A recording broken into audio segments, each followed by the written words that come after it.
Very good morning, students. Now, today we will discuss about Unit 5th, Animal Physiology or Human Physiology. Okay? In Human Physiology, Chapter 17, Breathing and Exchange of Gases. First of all, you know what is breathing and what is respiration. Clear? Both are same, but there are some minor changes in breathing and respiration. Now, first of all, we will discuss what is respiration. Respiration. Now, what is respiration? Respiration is the process which involves taking in oxygen into the cells and using it for releasing energy by burning food and then eliminating the waste products like carbon dioxide, water from the body. Okay, it is respiration. It means respiration की during हम जो oxygen लेते हैं oxygen and then release carbon dioxide and water by the using energy. Okay, and oxidation of food also takes place. Now it is a catabolic process. Catabolic process means breakdown of complex food in simple one, like when glucose break down into during respiration process and the food is broken down into simpler form. It means respiration is a biochemical activity taking place with and in the protoplasm of the cell and results in the liberation of energy. It means breakdown of food and what will happen, energy will be released. It is respiration process. Okay, students, what is the difference between breathing and respiration? Breathing, it is a mechanism by which organisms obtain oxygen from the air and release carbon dioxide. It means taking O2 and release CO2. It is breathing process. And in respiration, it includes breathing and oxidation of food in the cells of the organisms to release energy. It means after breathing process, when O2 goes to the cells and inside the cells, food will be break down. Okay, food will be oxidized. It is respiration process. Now breathing process, in breathing process it is a physical process and respiration is a biochemical process. And breathing, in breathing lungs of the organism, it is clear. It means breathing process में आपका क्या है और जो आपके main process है आपकी किसकी ब्रीथिंग में आपका लंग्स ही आपका क्या है सबसे मेन organs है clear.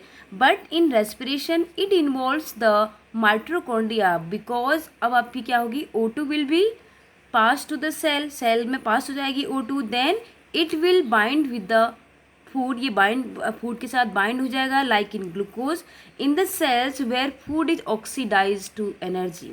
Okay, it is the difference between breathing and respiration. Types of respiration, there are two type of respiration. First is aerobic and second is anaerobic respiration. Student, you have read in respiration in plants also. There are two types of respiration, aerobic and aerobic and anaerobic. Okay, first of all, in aerobic respiration oxygen is required obviously, but in anaerobic oxygen is not required. In aerobic respiration organism called aerobes. Okay, जो organism यहाँ aerobic respiration में respired होते हैं these are known as aerobes, but in anaerobic these are known as N एरोबायोसिस.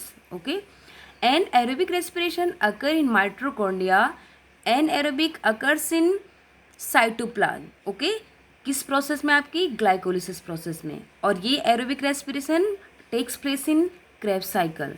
Now it involves the process of glycolysis where glucose is broken down to pyruvic acid. aerobic respiration आपका glycolysis process में भी होता है इन जहाँ पे glucose का break down होता है आपके किसमें पायरुविक एसिड में. In an aerobic process it is metabolic pathway that converts glucose into pyruvate. Is it clear? और यहाँ पे ग्लूकोज पायरुवेट में कन्वर्ट होगा. Okay, metabolic pathway during.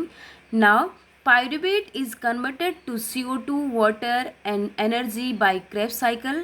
Then again यही pyruvate आपका convert हो जाएगा CO2 plus water and energy will be released The free energy released in this process is used to form the high energy molecules ATP and NADP will be produced. It is very important points. NADP and ATP are from in which respiration they are formed in anaerobic respiration also. Okay, now then like this glucose will be break down into carbon dioxide plus water and energy will be released. Then in aerobic respiration 38 ATP is generated and sometime 36 also in prokaryotes also, sorry, in eukaryotes. Now generally found in micro organisms. Okay, ये यहाँ पे pyruvate then enter different pathway and form different products. यहाँ पे different products formed होते हैं आपके. Now but in like in fermentation process में आपके 2 ATP are formed. Okay, fermentation process occurs in takes place in anaerobic respiration.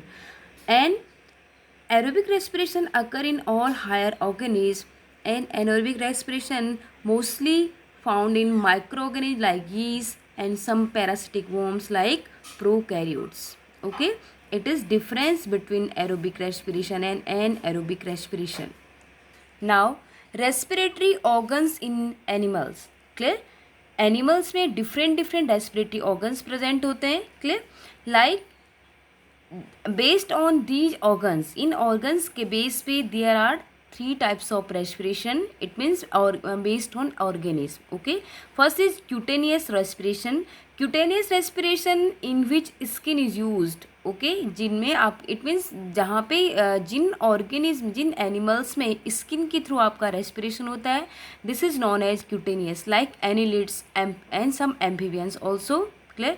Amphibians में like frog भी आपकी स्किन के हेल्प से respiration process takes place in frog in the water. जब water में आपका, because amphibians means both can live in water and land. तो जब एम्फीबियंस आपके वाटर में होते हैं they can respire through skin. Now buccopharyngeal respiration means respiration in which buccopharyngeal lining is involved. Buccopharyngeal line means buccal cavity के inside कुछ linings होती हैं like some lungs. Okay, lungs के इनसाइड है आपका, और सम गिल्स हो गया. देन इट मीन्स यहाँ पे क्या है बेटा, frog and toad both are buccopharyngeal respiration, क्योंकि यहाँ पे क्या प्रेजेंट होते हैं, कुछ फेरिंजल्स प्रेजेंट होते हैं. नाउ फ्रॉग में आपके लंग्स के थ्रू भी हो सकता है, आपकी गिल्स के थ्रू भी आपका, और स्किन के थ्रू. लंग्स के थ्रू when it is on land, skin के थ्रू when in water, and gills जब फ्रॉग आपका एक टैडपोल फॉर्म में होता है. टैडपोल फॉर्म लाइक लार्वा की फॉर्म में जब फ्रॉग प्रेजेंट होता है उस ड्यूरिंग वहाँ पे होता है आपका by the gills. Now branchial respiration में it is executed by many annelids, most crustaceans, mollusc and all fishes. Like जो मोलस्क होते हैं आपके दे रेस्पायर थ्रू गिल्स. यहाँ पे आपके ब्रोंचियल जो आपका ब्रोंचियल, हम इसमें यहाँ पे हम गिल्स को भी इंक्लूड कर सकते हैं. Okay students, okay, you can see here first of all body surface या cuticle.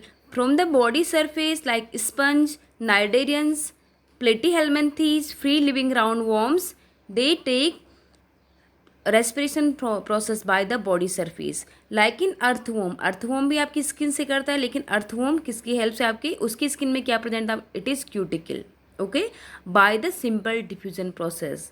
Now gills, bye the gills aquatic arthropods and mollusc they respire through gills. Now lungs like some terrestrial forms, reptiles, birds, mammals, those all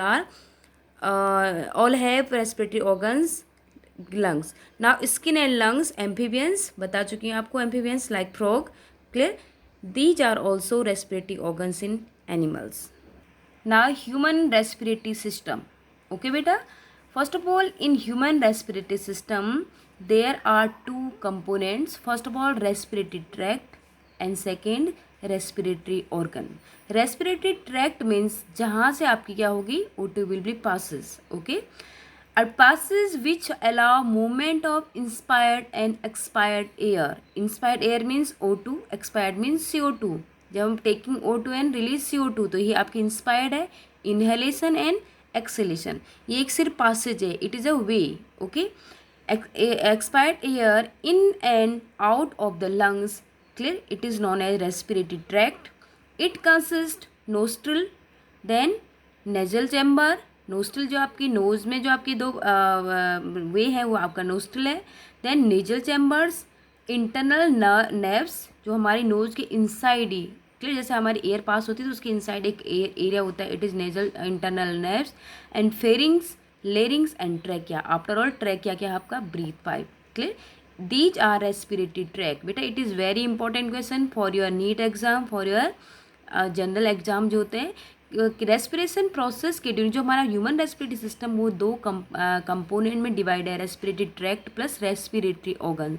tract understand हो गया? Tract mean जहाँ से आपकी air inspired होगी और आपकी expired होगी. It means inhalation and exhalation. एक सिर्फ वे है, क्लियर, कि जहाँ से एयर आपकी पास हो रही है. Okay, like this, nose, then mouth, then trachea, then these are lungs and then diaphragm. Clear? ये तो आपका सिर्फ नोज है, फिरिंग्स है. This is only respiratory tract. Now nostrils. Okay, what are nostrils? The two nostrils are the opening of the nasal cavity. जो हमारी knows होती है, नोज के इट मीन सिंपल पता है आपको, जो हमारे दो नोज में दो जो आपके होल होते हैं वही आपकी नेजल कैविटी है. And lie above the mouth, पता है आपको, just above the mouth. They are separated by septum. और बीच में आपने देखा होगा हमारी नोज जो होती है, नोज के बीच में एक सेप्टम होता है. क्लियर? इट मीन जो हमारे दोनों नोस्ट्रिल को सेपरेट करती है, it is septum. Okay, now nasal chamber. What are nasal chamber? A pair of passes in the head above the palate. Palate होता है हमारे, पैलेट जस्ट हमारे इट मीन्स हमारे जो माउथ के इनसाइड, जो ऊपर का जो एरिया होता है, जहाँ हम अगर हम ऊपर ऐसे टंग हम अटैच करें माउथ के इनसाइड, तो वो आपका पैलेट हो गया है. तो ये आपका जो पैलेट के जस्ट ऊपर जो हमारा वे होता है, क्लियर, इट मीन जब नोस्ट्रल के थ्रू आगे हमारी एयर पास होती है तो वो कहाँ पहुँचती है? हमारे नेजल चैम्बर्स में. Okay, they are separated from each other by the septum and each nasal chamber is divided into 3 region. देखिए यहाँ पे 3 रीजन में डिवाइड होती है. First of all vestibular region, second is respiratory region and third is olfactory region. Okay, olfactory region आपने पढ़े होंगे बेटा इन 10th क्लास. ऑल्फैक्टरी रीजन जो हमारी नोज के इनसाइड जो सेल्स होती हैं, ऑल्फैक्टरी रिसेप्टर सेल्स, जो हमारी किसके लिए सेंसिबल होती है? हमारी स्मेल के लिए. Okay, now first is vestibular region. क्या है ये? देखिए, lies within the external nares, short and lined by hairy skin. It means हमारी नोज के इनसाइड जो हमारी जहाँ पे हेयरी स्किन हेयर प्रेजेंट होते हैं वही आपकी क्या है? Vestibular region. Acts as a filter and prevent the entry of dust particles. You know very well, जो हमारे हेयर्स प्रेजेंट होते हैं आपके नोज के इनसाइड, वो किस में हेल्प करते हैं? आपके prevent the entry of dust particles. It mean जहाँ पे हमारी जो हेयरी स्किन है, वो हेयरी स्किन वाला एरिया क्या है आपका? Vestibular region. Okay, now second is respiratory region. The middle region lined with respiratory epithelial, ciliated and rich in mucus gland. Okay, inside the nose जो आपका सब्सटेंस रिलीज होता है, इट इज़ म्यूकस. तो mucus gland में वहाँ पे जो हमारी एक respiratory epithelial, which type of epithelial present in respiratory nose? Ciliated epithelial. तो सिलिएटेड एपिथेलियल की जो लेयर है, it mean just vestibular region के जस्ट बिलो, मतलब थोड़ा सा उसके आगे, वहाँ पे प्रेजेंट है आपका रेस्पिरेटरी और region. Clear? It consist ciliated epithelial and which release mucus. Okay, mucus gland भी यहाँ पे प्रेजेंट होती है. Now olfactory region, the upper region of nasal chamber. Nasal chamber का जो अपर रीजन है, लाइंड विद ऑल्फैक्टरी एपिथेलियल या olfactory receptors present है यहाँ पे.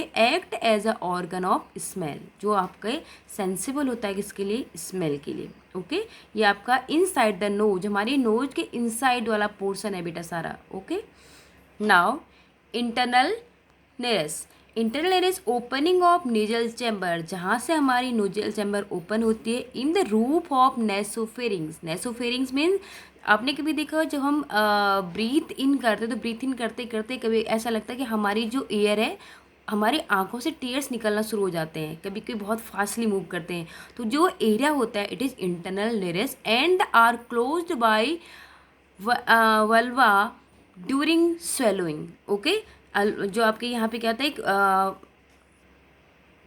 And closed by a uvula during swallowing. कभी जब स्वेलिंग हो जाती है तो वो किससे क्लोज जाता है, हमारे यूला से। Okay, now pharynx, the pharynx या plural pharynges is the part of throat के इनसाइड आपका फेरिंग्स है, विच कनेक्ट, किसको कनेक्ट करता है, आपकी ऊशोफेगस एंड आपके लेरिंग्स को। Okay, and the part of throat that is behind the mouth and nasal cavity, nasal cavity और माउथ के बिटवीन एक आपका पार्ट होता है inside the throat, and above the oesophagus, oesophagus की just above and the larynx के just above. It means जो किसको कनेक्ट करा, ये आपकी ट्यूब लाइक स्ट्रक्चर है, and tube going down to the stomach and the lungs.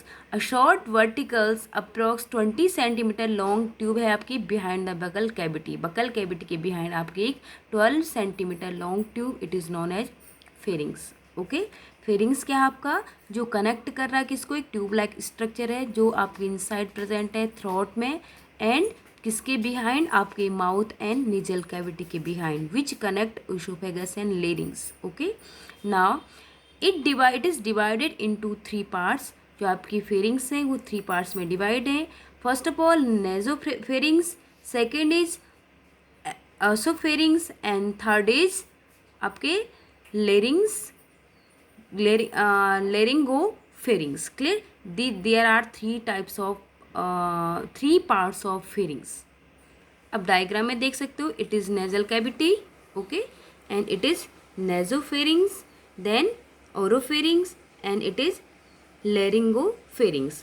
These 3 parts are of pharynx. ये pharynx के तीनों parts हैं. Is it clear? Now nasopharynx. Nasopharynx is the upper part of pharynx extend from the base of the skull. It means जो हमारा skull part किसका part है, हमारे ऊपर जो आपको पता है स्कल पार्ट क्या है, आपका ब्रेन का पार्ट है। क्लियर, इसमें नर्वस सिस्टम का पार्ट है, तो ये हमारे स्कल के बेस से अटैच है, एक्सटेंड होता है the upper surface of the soft palate. और हमारी सॉफ्ट पैलेट जो हमारे माउथ के इनसाइड जो हम ऊपर टंग लगाते तो ये आपका सॉफ्ट पैलेट है, वहाँ तक ये मतलब इट मीन्स ये एक्सटेंड हो चुका है। Now oropharynx, middle part of pharynx in front of buccal cavity, ये बकल कैविटी के फ्रंट में एक मिडिल पार्ट्स है। Now laryngopharynx, lower part of pharynx leads into the tubes it trachea and esophagus. It means जहाँ से आपकी trachea और oesophagus आपका अटैच होता है, या साउंड बॉक्स ऑल्सो, यहाँ पे क्या है, this portion is known as laryngopharynx. ये फेरिंग्स के 3 पार्ट्स हैं। फर्स्ट ऑफ ऑल फेरिंग्स कहाँ प्रेजेंट है, आपके थ्रोट में, थ्रोट के इनसाइड एक ट्यूब लाइक स्ट्रक्चर है जिसके पास 3 पार्ट्स हैं आपके, नेजोफेरिंग्स, ओरोफेरिंग्स एंड laryngopharynx. आपका नेजोफेरिंग जो आपकी स्कल से एक्सटेंड होकर आपके सॉफ्ट पैलेट तक एक्सटेंड है। नेक्स्ट ओरोफेरिंग्स मिडिल पार्ट है आपका, ये बकल कैविटी के in front of buccal cavity, और लैरिंगोफेरिंग्स क्या आपका, जहाँ पे आपके trachea and oesophagus both are attached. Okay, now 5th part is larynx. Larynx it mean sound box, clear, या voice box. It is also called often called Adam's apple, or often called, it means like in male, man में होता है mostly Adam's apple. Clear, it is a cartilaginous box, helps in sound production, hence called sound box. Cartilaginous tissue यहाँ पे present होते हैं. Clear, it is connective tissue also. Enlarged upper end of trachea and situated in the neck of the level of the 4th to 6th cervical vertebrate. जो हमारे cervical vertebrates होते हैं वहाँ से आपका अटैच है, और आपके कहाँ तक, पूरे नेक तक। Clear, now open into laryngopharynx by a slit like apparatus called glottis. ये कहाँ पे ओपन होता है आपका, लैरिंगोफेरिंग्स में एक स्लिट लाइक स्ट्रक्चर है, it is known as glottis. जब आप अपने माउथ को ओपन करिए तो वहाँ ऊपर से आपको एक स्ट्रक्चर दिखाई देता है. The glottis bears a leaf like cartilaginous flap called epiglottis. Clear, when you open your mouth you can see inside the mouth there are the leaf bell like structure. Clear, जो आपकी leaf like structure है it is known as epiglottis. तो epiglottis, glottis both are parts of larynx. Now bronchial tree और trachea. Okay, trachea आपका it is wind pipe also and 4 inches long, extend from larynx to the middle of thoracic cavity. Thoracic cavity mean chest cavity, ये larynx से लेके और आपका thoracic cavity तक extend है, where it divides into bronchi inside the lungs. Bronchi it means जो the right and left primary bronchi in the lungs. Okay, and one branch enter each lungs. एक branch जब उसमें enter करती है, the right pulmonary branches divided into secondary bronchi. Okay, it mean वही primary secondary ब्रोंचाई, वहाँ पे branch like structure formed होता है inside the lungs. You have read in junior classes also, which extend into 2 lobes of the left lungs. और you know हमारे कितने lungs होते हैं बॉडी में? 2 लंग्स हैं. तो ये दोनों ब्रोंचाई एक्सटेंड होती है आपके दोनों लंग्स में. Okay, then the secondary bronchi subdivides into smaller tertiary bronchi. it means जो आपकी primary bronchi है वो तो आपकी किस में डिवाइड है? सेकेंडरी ब्रोंचाई में. Then secondary divide into tertiary bronchi, small small branches arise होती है इसमें, and further into still smaller bronchiole. और आफ्टर ऑल ब्रोंचाई से आगे आपकी small small bronchiole. The small terminal bronchioles gives off the respiratory bronchiole which divide into alveolar ducts. और finally जब सबसे आगे sac like structure present होते हैं, these are known as alveolar sac. You can see in diagram also. It is larynx. Clear? देखिए bronchi, bronchiole and lungs. It is larynx. Then लेरिंग से आगे आपका it is pharynx, it is trachea. It is trachea. It trachea आपकी एक tube like structure जो आपकी connect है किससे? फेरिंग से. देन ट्रैकिया से आपकी आगे सीधे चलती है आपकी primary bronchi. Okay, primary bronchi, these are primary bronchi. Then secondary bronchi, primary bronchi से ही आपके आगे अराइज होती हैं secondary bronchi. Then small small branches arises from secondary bronchi, these are known as tertiary bronchi. And after all, after tertiary bronchi, there are some another structure, these are known as bronchiole. And after bronchiole, they will arise some sac-like structure. These are known as after all alveolar. Okay, these are alveolar like this. It is alveolar. Okay, yeah, alveoli also. It is a structure of lungs. Okay, only bronchi, bronchiole and alveolar. Okay बेटा, now you can see alveolar duct. अब alveolar duct के inside अगर हम internal structure देखें इसका, it is alveolar duct and it is alveoli and alveolar duct which connect by the pulmonary artery and pulmonary vein. Is it clear? क्योंकि आपका एल्वुलाई का वर्क क्या होता है? Exchange of gases. Clear? CO2 and O2 को exchange करती हैं. These are alveoli by the capillaries. Capillary आज प्रेजेंट इन डायफ्राम. डायफ्राम में कैपिलरीज प्रेजेंट होती हैं आपकी, उन्हीं में आपका exchange of gases takes place in the alveoli. Now, mediastinum, it is the space in the thoracic cavity. Thoracic cavity it means chest cavity के बीच में जो आपका space present होता है between 2 lungs. Clear? जहाँ पे 2 lungs present हैं. It includes pleura of both side. Pleura क्या है बेटा? एक pleura is a फ्लूड. एक फ्लूड प्रेजेंट होता है हमारे लंग्स के बिटवीन, दोनों लंग्स के बिटवीन आपका एक फ्लूड प्रेजेंट है. This fluid is known as pleura. It is very important point. Clear? For the NEET exam. देखो आप अभी तक आपने पढ़ा होगा कि इनसाइड हमारे ब्रेन के अंदर भी एक आपका फ्लूड होता है. It is cerebrospinal fluid. वैसे हमारी जहाँ पे 2 लंग्स आपके कनेक्ट होते हैं उस स्पेस में आपका एक फ्लूड है. It is known as pleura. Okay, next thoracic cavity. अब कैविटी मीन जो आपकी चेस्ट कैविटी है, it has hollow cavity and has 2 pleural cavities each enclosing a lungs. Okay, यहाँ पे एक हॉलो कैविटी प्रेजेंट होती है and it is also known as pleural cavity, जहाँ पे आपकी इट मीन इस कैविटी के इनसाइड आपके लंग्स क्या है? एनक्लोज्ड हैं. It is a वेरल shaped bounded at the back by backbone at the front of the breast bone. हमारी ब्रेस्ट बोन और आपकी back bone. Clear? Like it is also known as rib cage. Rib cage में जो आपके front में होती है उन्हें ब्रेस्ट बोन कहते हैं, जो आपके बैक में होगी आपकी बैक बोन. तो इसके बिटवीन बाउंड है. The side are formed by the ribs. Okay, now last is diaphragm. Diaphragm क्या है बेटा आपका? It a sheet of skeletal muscles, dome shaped muscular portion separating thorax from the abdomen. Clear? जो हमारे abdomen से हमारे thorax को ये सेपरेट करेगा. And anteriorly at rest and attach to the lumbar vertebrate. Lumbar vertebrate are present in rib cage also. And posteriorly to ribs perform an important role in respiration. इसका बहुत important role होता है respiration में. We will discuss in mechanism of respiration. Okay, you can see in diagram also diaphragm. Okay बेटा, it is a internal structure of lungs. Lungs में क्या है आपका बेटा, first of all pair of lungs present होते हैं. Branching network of bronchi, bronchiole and alveoli comprise the lungs. The lungs are two in number. Fill the chest cavity lying on the each side, separated in the middle by